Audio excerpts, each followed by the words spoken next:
ബി.ജെ.പിയുടെ വളർച്ച അവസാനിച്ചിരിക്കുകയാണ്. മോദി യുഗവും ഇതോടുകൂടി തീർന്നിരിക്കുന്നു. ഇത് പറയുന്നത് പ്രതിപക്ഷമല്ല, RSS ആണ്. ഇതുവരെയും ബി.ജെ.പിയെ വളർത്തിയ, ബി.ജെ.പിക്കൊപ്പം നിന്ന, വർഗീയ കലാപത്തിലൂടെ ആയിക്കോട്ടെ, വർഗീയത പറഞ്ഞായിക്കോട്ടെ, മതധ്രുവീകരണം പറഞ്ഞായിക്കോട്ടെ, അങ്ങനെ മതങ്ങളെ തമ്മിൽ ഭിന്നിപ്പിച്ച് ബി.ജെ.പി ഇത്രത്തോളം വളർത്തിയ മോദിയെ പ്രധാനമന്ത്രി സ്ഥാനത്ത് ഇരുത്തിയ RSS തന്നെ പറയുകയാണ് ഇനി മോദി ഉണ്ടാകില്ല എന്ന്.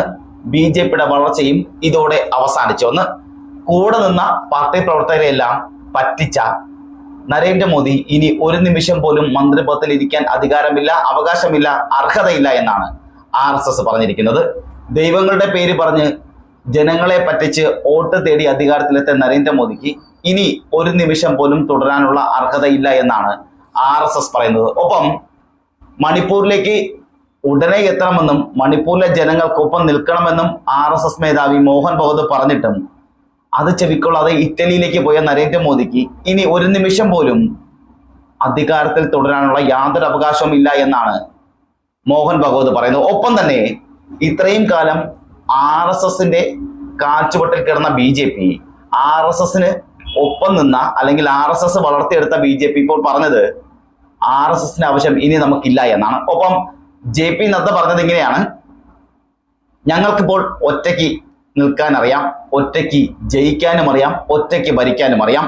ഇതുവരെ ഞങ്ങൾക്ക് RSSന്റെ ആവശ്യമുണ്ടായിരുന്നു, RSSന്റെ സഹായം വേണമായിരുന്നു, അതുകൊണ്ട് തന്നെ ഞങ്ങൾ നിങ്ങൾക്കൊപ്പം നിൽക്കുകയും ചെയ്തു. എന്നാൽ ഇനി ബി.ജെ.പിക്ക് അതിന്റെ ആവശ്യമില്ല എന്നാണ് JP നദ്ദ തന്നെ പറഞ്ഞത്. എന്നാൽ ആ പറഞ്ഞതിന് ശേഷം ഉണ്ടായത് മൂന്നാം ഘട്ട തെരഞ്ഞെടുപ്പിൽ നരേന്ദ്രമോദിയുടെ മൂന്നാം ഊഴമെന്ന് പറഞ്ഞ് വലിയ ആവേശത്തിൽ കൊണ്ടുവന്ന തെരഞ്ഞെടുപ്പിൽ ബി.ജെ.പി പലയിടത്തും 8 നിലയിൽ പൊട്ടുന്ന സാഹചര്യമാണ് ഉണ്ടായത്. ഒപ്പം സപ്പോർട്ട് ചെയ്യും, കൂടെ നിൽക്കുമെന്ന് വിചാരിച്ച ജനങ്ങളെല്ലാം ഇന്ത്യ മുന്നണിക്കൊപ്പമാണ് നിന്നത്. ഇന്ത്യ മുന്നണിയുടെ വലിയ വളർച്ചയാണ് നാം കണ്ടത്, കോൺഗ്രസിന്റെ വലിയ തേരോട്ടമാണ് നാം കണ്ടത്. ഇതെല്ലാം കഴിഞ്ഞ് പിന്നെ അങ്ങോട്ടുണ്ടായത് ബി.ജെ.പിയിൽ നിന്നും RSS നിന്നുമല്ല, നരേന്ദ്രമോദിക്ക് ശക്തമായ തിരിച്ചടികളാണ് ഓരോ നിമിഷവും കിട്ടിക്കൊണ്ടിരിക്കുന്നത്. ഒപ്പം NDA സഖ്യം തന്നെ ഏത് നിമിഷവും കാല് വാരാമെന്ന സാഹചര്യത്തിലാണ് നരേന്ദ്രമോദിയുടെ കസേര തന്നെ ഇപ്പോഴുള്ളത്. കസേരയിലിരിക്കുന്ന നരേന്ദ്രമോദിയെ ഏത് നിമിഷവും NDA സഖ്യം വലിച്ചു താഴെയിടുമെന്നുള്ള കാര്യം ഉറപ്പാണ്. ഈ സാഹചര്യത്തിലെല്ലാം നിൽക്കുമ്പോഴാണ്, ഈ പ്രതിസന്ധിയിലെല്ലാം നിൽക്കുമ്പോഴാണ് RSS രംഗത്ത് വന്നിരിക്കുന്നത് ബി.ജെ.പിയുടെ വളർച്ച അവസാനിച്ചുവെന്നും മോദി യുഗം തീർന്നുവെന്നും പറഞ്ഞുകൊണ്ട്. ഒപ്പം ഒട്ടനവധി കാര്യങ്ങൾ കൂടി അവർ പറയുന്നുണ്ട്. ലോക്സഭാ തെരഞ്ഞെടുപ്പിൽ തിരിച്ചടിയേറ്റതിന് പിന്നാലെയാണ് ബി.ജെ.പിയെ വിമർശിക്കുന്നതായ, ബി.ജെ.പിക്ക് വിമർശനവുമായി, നരേന്ദ്രമോദിക്ക് വിമർശനവുമായി RSSന്റെ മുഖപത്രം ഓർഗനൈസർ വന്നിരിക്കുന്നത്. പ്രധാനമന്ത്രി നരേന്ദ്രമോദിയുടെ പേരെടുത്ത് പറഞ്ഞായിരുന്നു ഓർഗനൈസറിന്റെ വിമർശനങ്ങളല്ല. ബി.ജെ.പി പ്രവർത്തകരുടെ അമിത ആത്മവിശ്വാസവും മറ്റു പാർട്ടികളിൽ നിന്ന് കളങ്കിതരായ നേതാക്കളെ കൊണ്ടുവന്നതും താഴെ തട്ടിലുള്ള പ്രവർത്തകരെ ഗൗനിക്കാതിരുന്നതും തിരിച്ചടിയായി എന്നാണ് രത്തൻ ശാരദ, ഹേമാഗി സിൻഹ, സന്തോഷ് കുമാർ എന്നിവരുടെ ലേഖനത്തിൽ വിലയിരുത്തുന്നത്. ബി.ജെ.പിയുടെ ഭൂരിപക്ഷം കുറഞ്ഞതിന്റെ വിലയിരുത്തലുകളും ലേഖനത്തിൽ ശക്തമായി ഉൾപ്പെടുത്തുന്നുമുണ്ട്. പ്രധാനമന്ത്രിയുടെ വ്യക്തിപ്രഭാവത്തെയും മറ്റ് ദേശീയ നേതാക്കളെയും കേന്ദ്രീകരിച്ചുള്ള തെരഞ്ഞെടുപ്പ് പ്രചരണ രീതി തന്നെ തെറ്റായിപ്പോയെന്നും സ്ഥാനാർത്ഥികളുടെ നേതാക്കളെ അവഗണിച്ചുവെന്നും ലേഖനത്തിൽ വിലയിരുത്തപ്പെടുന്നു. വർഷങ്ങളായുള്ള പ്രവർത്തകർക്ക് പകരം ക്രിമിനൽ പശ്ചാത്തലമുള്ള പ്രതിപക്ഷ നേതാക്കളെ പാർട്ടിയിലേക്ക് തിരികെ കയറ്റിയതാണ് ഏറ്റവും വലിയ തെറ്റെന്ന് ലേഖനത്തെ ചൂണ്ടിക്കാട്ടുന്നു. അയോധ്യ ഉൾപ്പെടുന്ന ഫൈസാബാദിലുണ്ടായ തോൽവി പാർട്ടിക്ക് വലിയ ആഘാതമായി. പ്രാണപ്രതിഷ്ഠാ വേളയിൽ ക്ഷേത്രത്തിനായി ജീവൻ വെടിഞ്ഞ സാധാരണക്കാരെയും വിശ്വാസികളെയും മറന്ന് താരങ്ങളെ മാത്രം ക്ഷണിച്ചത് തോൽവിക്കും കാരണമായി. തൊഴിലില്ലായ്മ വർദ്ധിച്ചതും പരാജയത്തിലേക്ക് നയിച്ചു.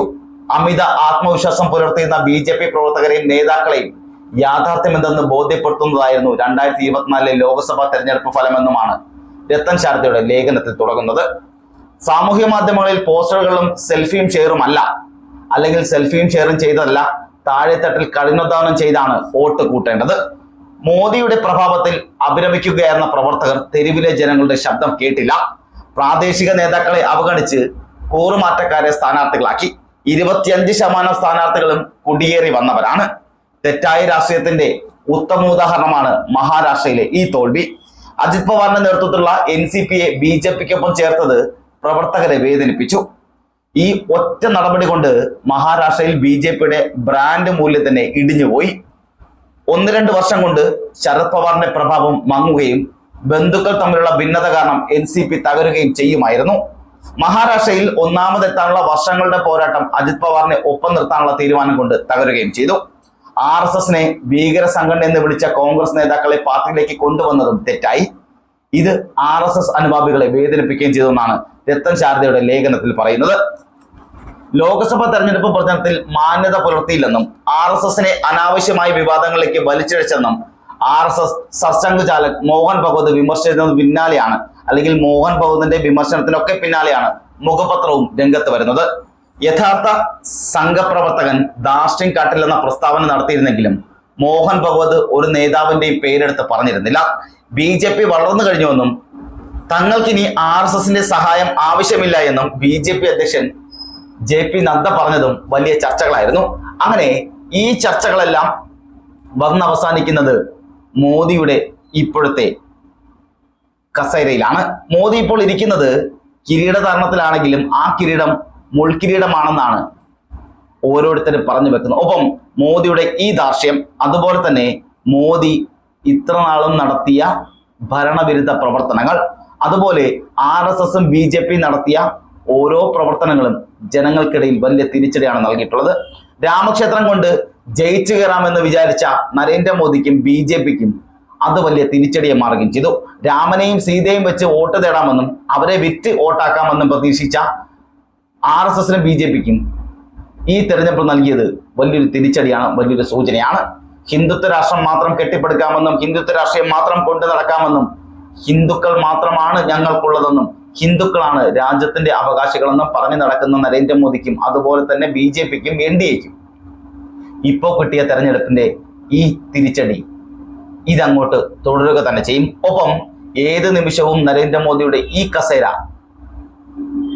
ഇളകിപ്പോകുമെന്ന കാര്യം ഉറപ്പാണ്. അടിത്തറ തന്നെ ഇളക്കാനാണ് പോകുന്നത്. ഒപ്പം NDAയിൽ ഇപ്പോൾ തന്നെ ഏതാണ്ട് ഭിന്നത തുടങ്ങിക്കഴിഞ്ഞു. ഏത് നിമിഷവും NDA പിളരുമെന്ന കാര്യം ഉറപ്പാണ്. ഈ സാഹചര്യത്തിൽ ഞാണന്മേൽ കളി പോലെയാണ് നരേന്ദ്രമോദിയുടെ ഈ കസേര. അതുകൊണ്ട് തന്നെ RSSും പറയുന്നത് നരേന്ദ്രമോദിക്ക് ഇനി ഭരിക്കാനോ ആ കസേരയിൽ ഇരിക്കാനോ പോലും യോഗ്യതയില്ല എന്നാണ്. ഒപ്പം BJPയുടെ വളർച്ച ഇതോടുകൂടി അവസാനിച്ചിരിക്കുന്നു എന്നാണ്. ഇനി BJP എന്നൊന്ന് ഉണ്ടാകില്ല എന്നാണ് RSS തന്നെ പറയുന്നത്.